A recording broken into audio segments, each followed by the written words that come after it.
Son vaxtlar icbari tibbi sığortadan və eyni zamanda təbibdən danışmışam. Yaxın bir adamın səhhətində ciddi problem yaranıb, ürəyində problem yaranıb, onunla bağlı xaraba qalmış Cəlilabad rayonunun mərkəzi xəstəxanasına müraciət eləmişəm. İllərdir mənim yaxın adamım özəl klinikada müalicə olunur.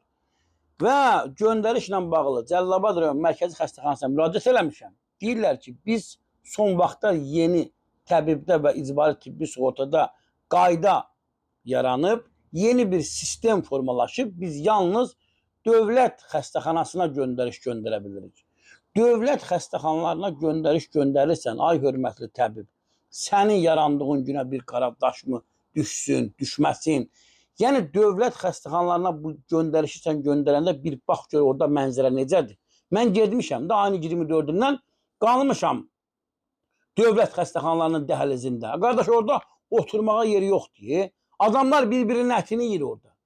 Nə qədər növbədə durarlar, nə qədər aqressiya, nə qədər əsəb, nə qədər gərginlik. Bunu siz niyə bilərəkdən eləyirsiniz? Özəl klinikalar, özəl xəstəxanalar boş qalıb.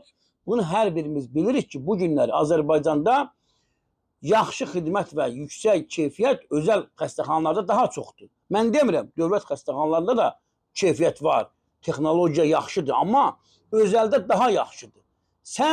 Mən bunu hər dəfə qeyd edirəm. Sən vətəndaşlardan icbari tibbi sığorta pulunu rahatca tutursan, zəhmət çək xidmət olaraq vətəndaşların bu xidmətdən rahat yararlanması üçün əlindən gələn yerlə. Deməli, bir rəhbər gedir, bir rəhbər gəlir icbari tibbi sığortada başqa bir qayda tətbiq edir. Bir təbibin direktoru gedir, yerinə biri gəlir, o başqa bir qayda tətbiq edir. Bütün bunların bu yaratmaz işlərinin də əziyyətini kim çəkir? Azərbaycan vətəndaşı. Bu icbari tibbi sığorta və bu təbib, sən bu millətdən nə istəyirsən, qardaş? Mən 24-ündən qalmışam bu xəstəxanalarda. Gedmişəm ayın 24-ü müayinəyə, dövlət xəstəxanasına, onlar məni göndərə bilər. Yeni klinikaya, yeni klinikada mənzərəni baxın. Səhər-səhər bu günləri, deməli ayın 24-ü getmişəm, 24-ü yazılar ayın 29-una. Bugün mən getmişəm yeni klinikaya, səhər saat 8-in yarısında getmişəm, saat 3-də çıxıb gəlmişəm.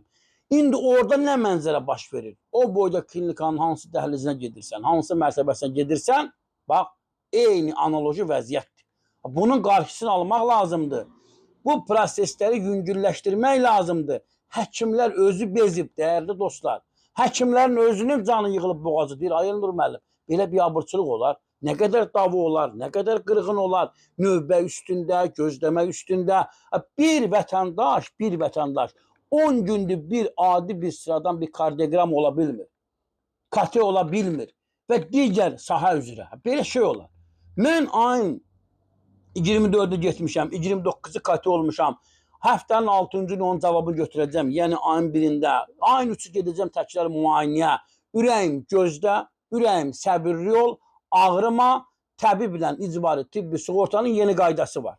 Mən bunların arzu və istəklərin yerinə getirməliyəm. Sən səbirli ol. Belə yanaşma olar, qardaş. Belə bir abırçılıq olar.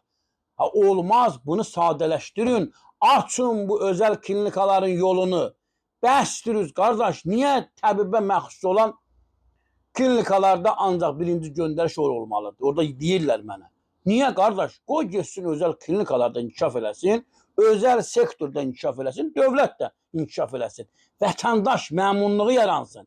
Vətəndaşın bu icbari tibbi sığortadan, bu təbibdən rahat yararlansın. Etməyin, eləməyin. Siz Allah. Vallah belə şey olmaz.